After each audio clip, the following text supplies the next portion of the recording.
Welcome back to Nick Lenz's Comic Corner Classic Non-Classics. This is episode number 1704 and Doubleshot number 1500 and... Is it 4? Yeah, I think it's 4. 1704 and Doubleshot number 1798. Yeah, sorry about that. I have two DC trades, two trades of different companies. First up is DC from a series from a character that you're probably thinking, why didn't you read this a long time ago when it came out? Didn't get handled just recently. But they're the first of two trades to collect Martian Manhunter Volume 4. Now, I had previously reviewed Volume... I think I have reviewed Volume 3, if I'm not mistaken. Yes. Let me take a look at that just to be sure, because I think I have.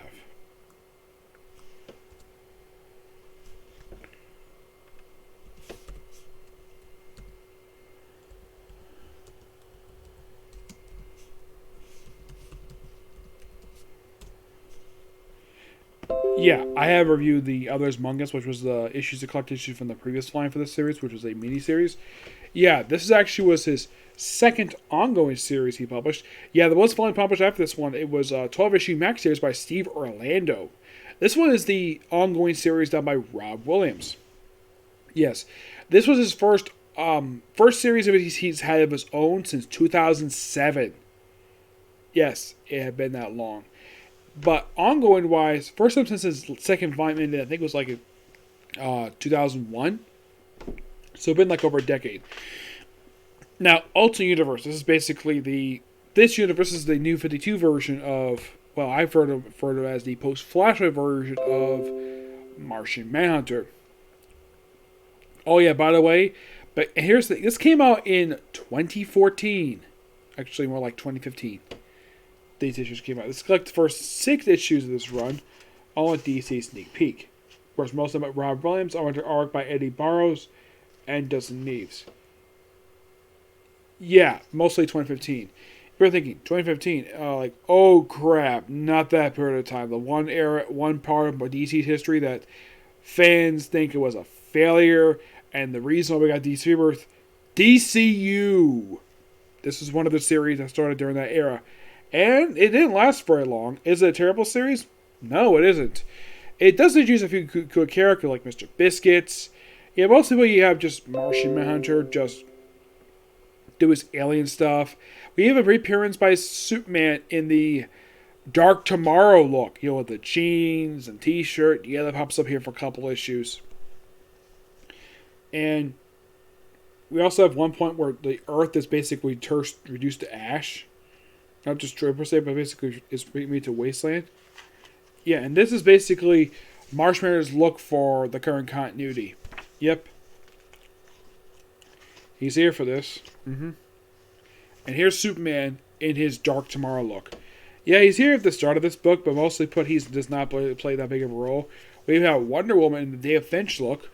Yep. Yeah, it's possible the Justice League take him on for these issues. Yeah, at one point, he apparently looks like Marshmallow dies, but don't worry, he does survive, and of course, everybody is like looking for him. Of course, at one point, people blame him for the destruction of Earth. And it's a really odd set of issues per se, but just pure fun. I just love these books.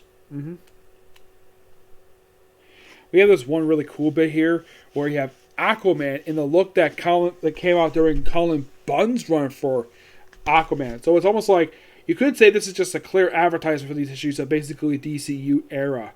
Like, you have Cyborg in here in the look that he sported in his brief ongoing series he had for Marvel, his first one he had.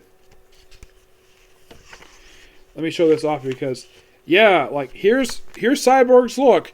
In the only book that he appeared in outside of his solo book, he had this look. Because the only book he appeared inside of this book and his own book was Justice League. And that was it. Flash, of course, did change his costume at all, but Superman, yeah, basically everybody's wearing the looks they had in 2015. We used to have this Arabic girl who actually kisses Aquaman, which anyone basically will want to kiss Aquaman because I'm sure all ladies think he's handsome. Heck, even get this, I'm sure people in real life probably think that, I'm sure ladies probably love the Jason Momoa version of him. Because, well, Aquaman's handsome. So what? Yep. We have stuff with the White Martians in here. Just some weird, odd alien stuff in here.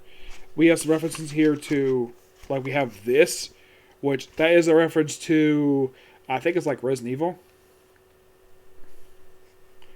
Yeah, we have Malik Flag pop up in here. I'm thinking, who the heck is this guy? In pre-Flashpoint, this was Marshall Manhunter's twin brother. He was also his only known one of like two bad guys he actually has. The other, of course, the guy called the Flame, who made like one appearance back in the 50s. Until like, I think it was like Grant Morrison brought him back for Final Crisis. And he had Marshall Manhunter definitely what supposedly is his true look, this look here. And this is a kind of a look that they would sport in the Supergirl TV show whenever he went to the Martian form, went to this very look here. Yeah.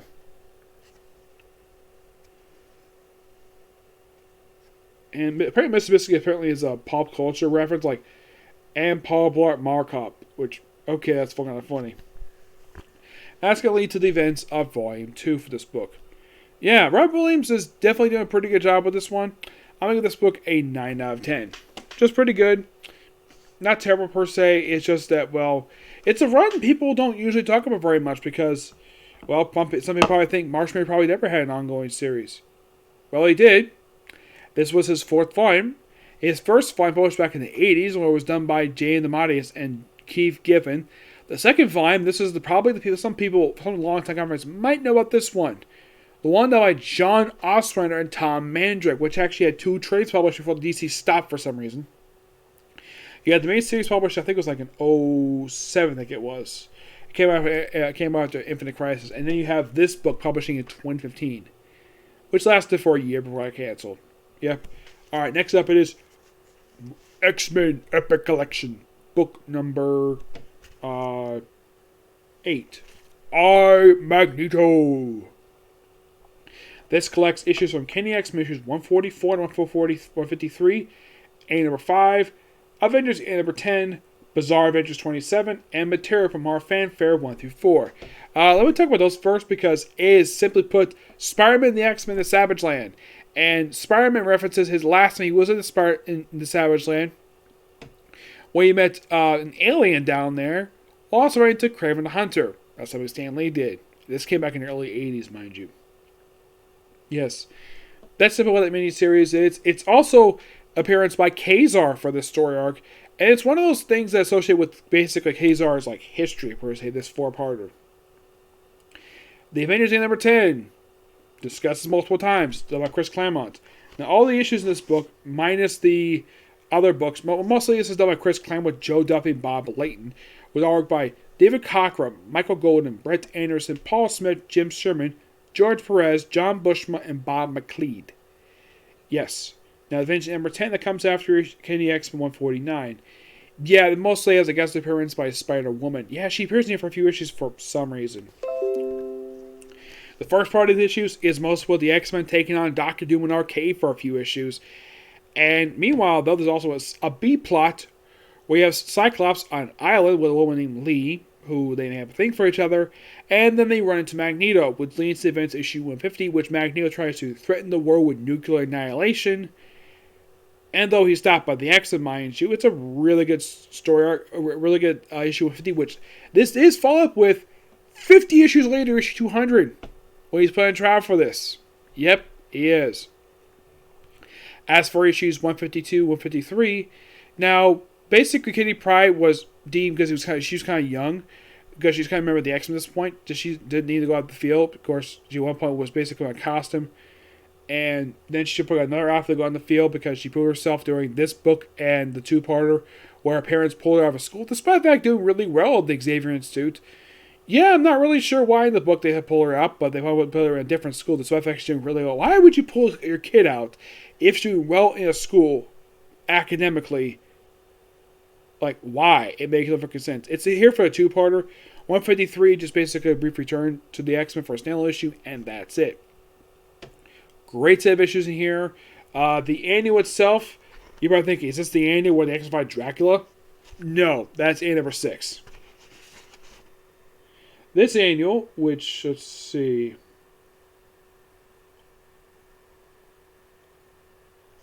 comes out to 150.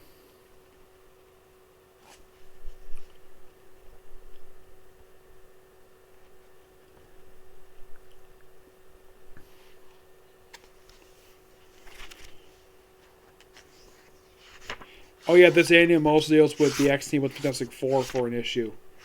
Yep, falls them disappearing, but team up with Sue Storm for it. It's just a really good standalone issue.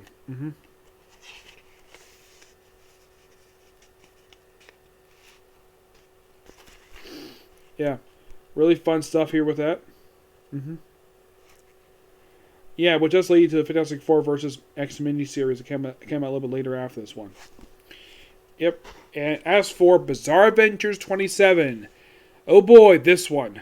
Why do I say oh boy? Because one of the stories in here is a story featuring Iceman called Winter Carnival, which someone pointed this out, though. This was a story that implied the earliest point where Iceman was gay. I read this issue. There is nothing in the entire story that implied that Iceman is gay in this particular issue. It was nothing implied either. It just basically him talking to a guy. And somebody pointed, oh yeah, this is basically Marvel implying that Iceman was gay at this point. No, he's straight. Marvel turned him gay for no reason.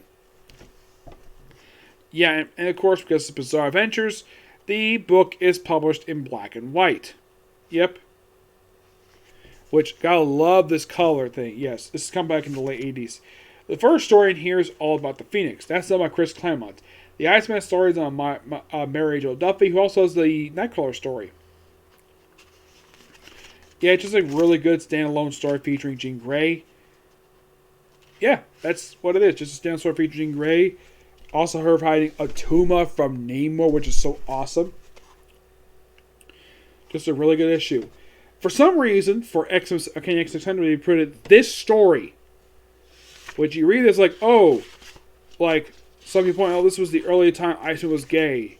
Like, I read this, and I'm like, no, there is nothing implied here that he was gay. Yeah, like, you read this story, like, where does Marvel come up with the fact he was gay at this point? I don't know. Nightcrawler story is just Nightcrawler just having a fantasy story. Yep. All books in here are classic. I give this book a 10 out of 10. Yeah. The other thing I'd like him in here is the Iceman story, because Marvel implied at that point that was the earliest point he was gay. Yep. So yeah, that's it. Particular review. Next one is going to be a review of the newest episode of How Realist Hero Built the Kingdom. And then Case of Vantos, and finally pick it off with Shaman King, and hopefully get time to do one more Comic Corner. Excuse me, okay? So next video. Bye.